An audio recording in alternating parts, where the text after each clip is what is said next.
Ferguson isn't going away, and like a pupa bursting with agitation, it continues to metamorphosize into its own creature. With the riots and looting universally denounced, save for the race baiters, and obviously insane, what's left of the protest is the more important part of the conversation. Now what? What happens to the police? What do they look like?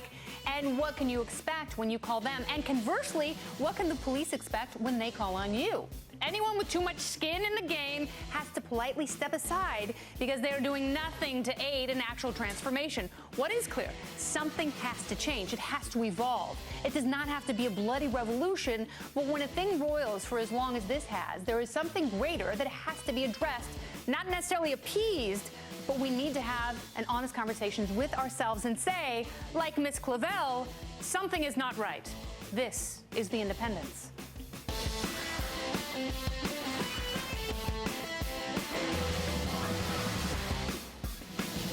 Hey there, I'm Kennedy. Welcome to Monday. Yeah, it's December. Ouch!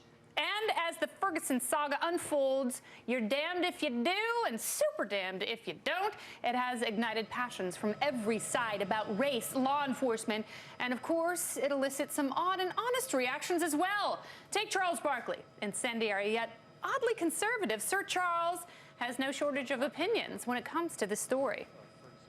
Them who are looting, those aren't real black people. Those are scumbags.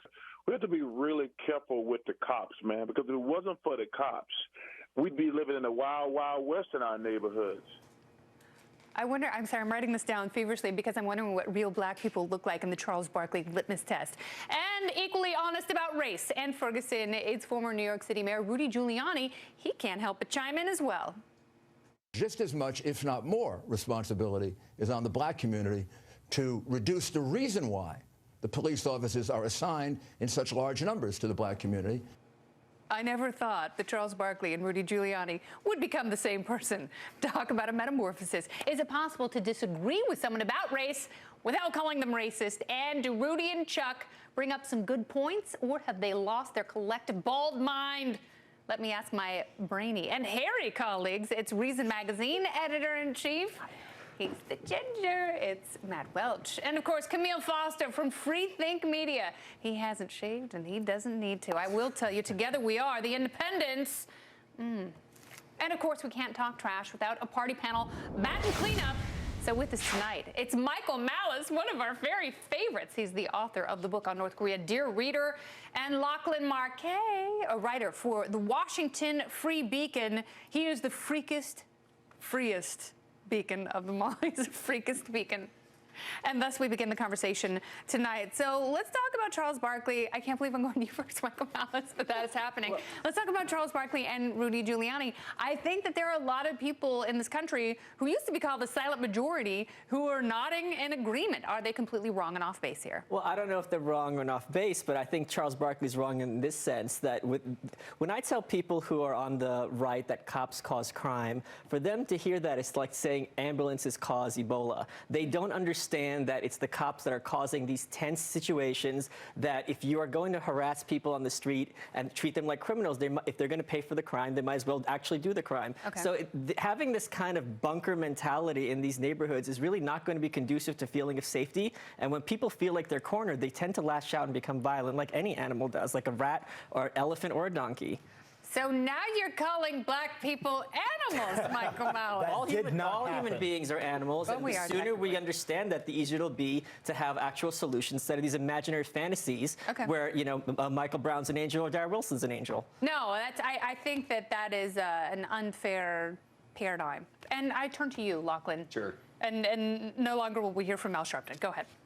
I mean, I think Barkley was hitting, some of the right notes in terms of the protests, at least. I think the aftermath of it has been sort of the ugliest part, in the sense not of, demonstrations, people being disruptive, blocking traffic. I think people tend to sympathize with that. Do the cops have a lesson to learn here?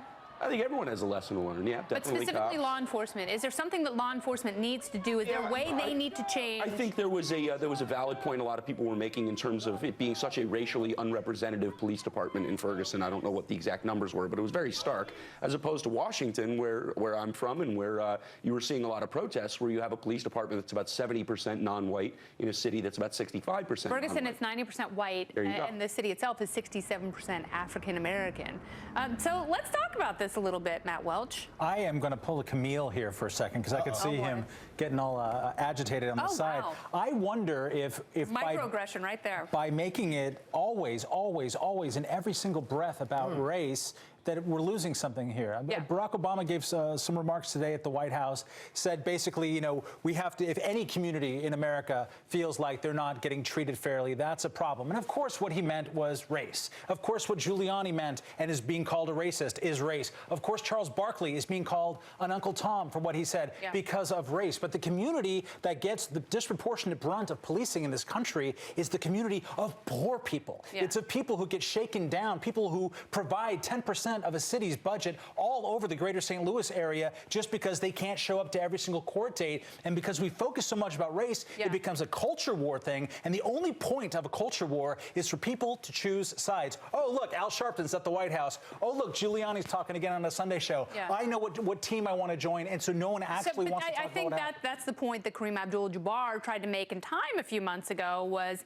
you know, if you're poor in this country, you're probably black in this country, but it's more about being poor than it is about being black. But I want to talk to you, Camille, because, you know, you've always said this on the show, and I think it's really important. We need to have open discussions about race, and people have to hear uncomfortable things. You're shaking your head, Malice, but I'm going to get to you right after Camille, because I want to know, like, are these guys crossing the line, or are they saying out loud what a lot of people are just thinking? I think what they're trying to do is address something fairly inelegantly and somewhat inarticulately, probably ineffectively as well. That's a trifecta of eyes. But I mean, there are any number of well-intentioned advocates that are out there trying to talk about Ferguson and talking about police brutality, but they do so by addressing all of these racial disparities in police abuses and in police shootings without at least acknowledging the fact that there are also disparities when it comes to criminality in some of these neighborhoods that are at least as stark and in some cases even starker. And I'm not suggesting by in any way, shape, or form that the fact that young black males commit more crimes is an excuse for abuses, but by acknowledging both facts, we actually end up having a different sort of conversation. The fact is that there are, in fact, abuses that happen at the hands of police, that there are, in fact, incidences where police shoot people under questionable circumstances. We don't have very good data on it. It happens to people of all races. And once we can have that conversation, I think we actually start to do a hell of a lot better than this dysfunctional conversation that we're having right now. Okay, I think it's actually more functional than it's been in the past, believe it or not, because I think we're getting to some of the right issues. Why were you shaking your head, Malice? Because the creation myth of a huge section of the progressive left comes out of the civil rights 60s. And any criticism of the gains that they've made, they regard as code words for returning to segregation and Jim Crow. So as long as these people have a vested interest in maintaining that reason for their existence, they will not and cannot permit any sort of honest discussion on race because they do not have faith that those who disagree with them are discussing it honestly. Yeah, no, and that's why at the beginning of the show I said the people who think they have skin in the game have to step aside. They have to. If we're going to have a discussion, Al Sharpton can no longer lead it. Well, good luck with that. I don't need luck. I've got the Lord and logic on my side. All right, the guy who made it out alive from the controversy is now trying to put it to bed by resigning. Officer Darren Wilson says he wants Ferguson to heal, and he's more of a distraction. Where does a tall white pariah go for work once he's ignited a racial firestorm? Lachlan, where does he go? What does he do? He's married to a fellow Ferguson police officer. Yeah, I can't imagine. I can't see a police department in the country hiring him. And I think his attorneys were right when they told him, you know, you're going to get a call to a dark alley one day and you're going to be executed if you continue, you know, walking a police beat. I think that's totally correct. But, you know, if there's any hope of sort of moving on from this very ugly episode, he's got to go. His face can't be showing up in Ferguson and just sort of reopening these wounds that are there. So. I disagree. I don't think that he's going to have a difficult time finding a job. You don't think so? No, I mean... Where'd he go, Idaho? I don't know. He goes to some police force that's hiring in the country. The cops shoot 400 people a year. There's only 6 or so, and this is rough estimates, only 6 or so ever really get investigated to the level of this. So what happens to the 394 other cops? They are Darren Wilson. Yeah, but they you don't stay on the beat. Get cases like this around the country, the national attention. True. So you need to move a state over, but but and I don't know if anyone knows the answer to this question, and I certainly don't. But what happened to Johannes Messerly? He was the BART cop who shot Oscar Grant in the back in the Fruitvale station in Oakland. I don't know what happened to him. I know what happened to Mark Furman. What I do know is there are a lot of cops across the country who totally support the guy, 100%. So I think just about any police department he goes on to, he'll be welcomed by the cops. I don't know so much about the community.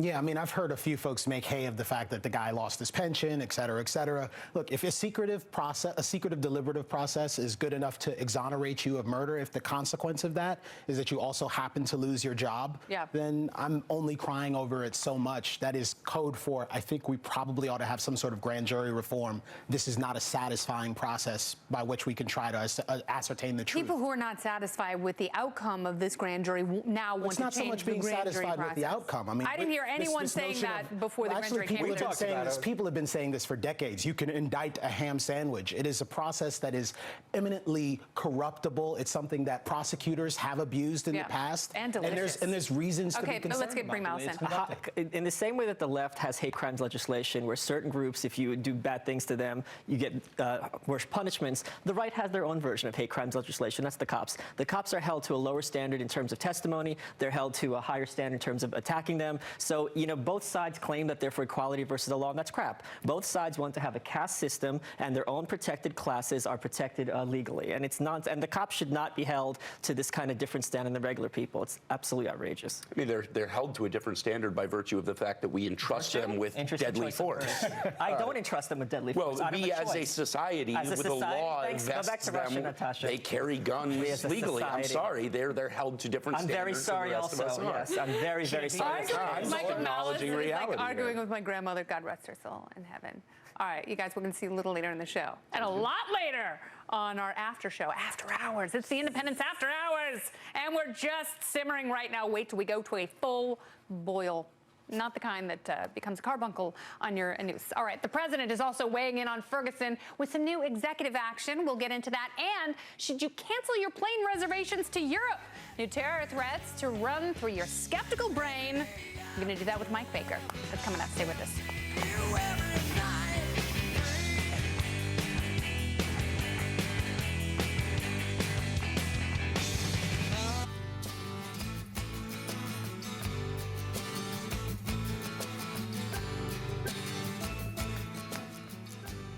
Welcome back to the Independence. He's been a column of excellence at Temple. But Bill Cosby's favorite university has accepted his resignation from their board of trustees as tales of his alleged sordid past balloon out of control. Is this further proof the end of Bill Cosby is upon us, or is he trying to rebuild his image by slowly backing away from the limelight? And is it as tasty as lime jello? Our panel is back. We've got Michael Malice and Lachlan Markay. So, Lachlan, Bill Cosby is being unbooked from all sorts of venues. In New York City, they're actually offering refunds. At some places where he's allowed to perform, he's getting standing ovations. So you are the person who is responsible for booking Bill Cosby. Do you unbook him, or do you let the set roll? Well, I think the Temple University example is unique because we also have all of these college sexual assault controversies going on sort of beside this. So, you're a college administrator. You think, we really don't need to be doing anything right now to inflame the already sensitive sort of college rape dynamic. Yeah, so and an 05 grad named Carrie Potter McCormick has started a Change.org petition to get him removed from the board of trustees at Temple, and she got 1,000 signatures. So obviously, there are other people who feel the same I'd still go see the guy, but you would? No, I totally would. Write it up for the free beak and try to get there you go. There you go.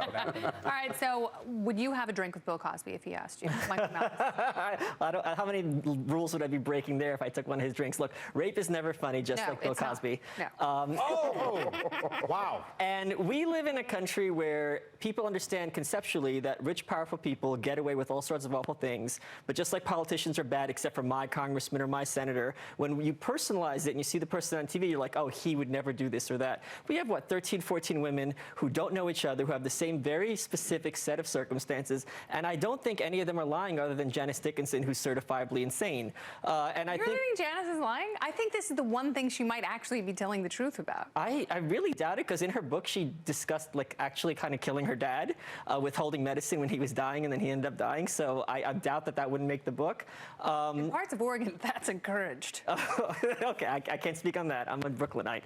But I think you reap your bed, and now you got to lie in it, you know, with all the pudding pops and all the, you know, Spanish fly you got. I mean, you asked if this is like the beginning of the turnaround. No. I mean, the beginning of the turnaround is when you're giving money to charitable institutions to try to very quietly help people out. He's divorcing all the money that he's given out to the world because nobody wants the rape money anymore. And that's a bad place. I mean, if you're doing his crisis PR now, what options do you have? When will the Smithsonian get back those paintings? Because he and Camille, like one of the first times it came up is, you know, they were doing an interview about, you know, their huge art collection that they had donated for a while, loaned to the. And by Camille, you're not referring to me. You're actually Camille Foster is married to Bill Cosby. Oh, yeah. Long-suffering spouse, Camille. Yeah. Oh. Sony Pictures is set to release the Seth Rogen, James Franco comedy The Interview, a film about a talk show host and his producer sent to assassinate Kim Jong-un.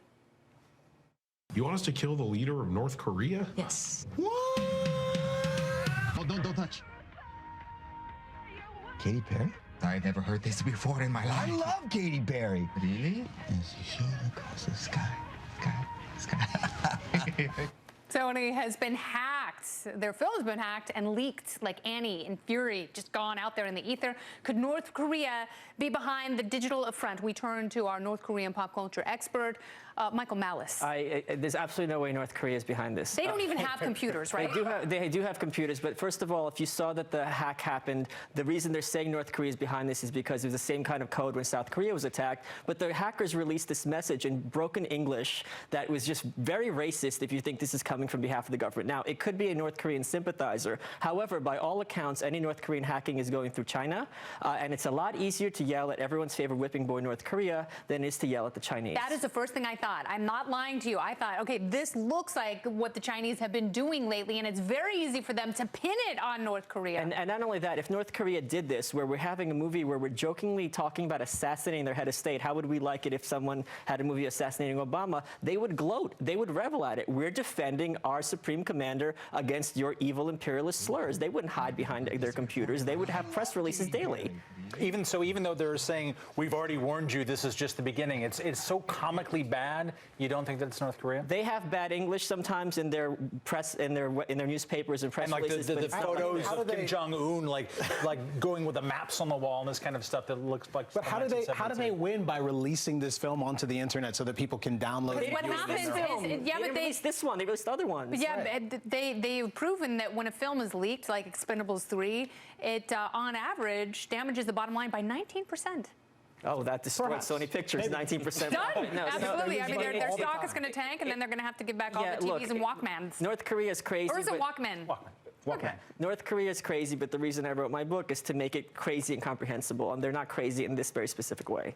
It's probably the best marketing that Seth Rogen and James Franco could hope for this film. The fact that it's being called, you know, whatever, a war crime and this international provocation. I mean, they probably love it. Maybe they're whipping it up themselves. Oh, that's very smart. And then they released Cameron Diaz's passport information and some sensitive salary data.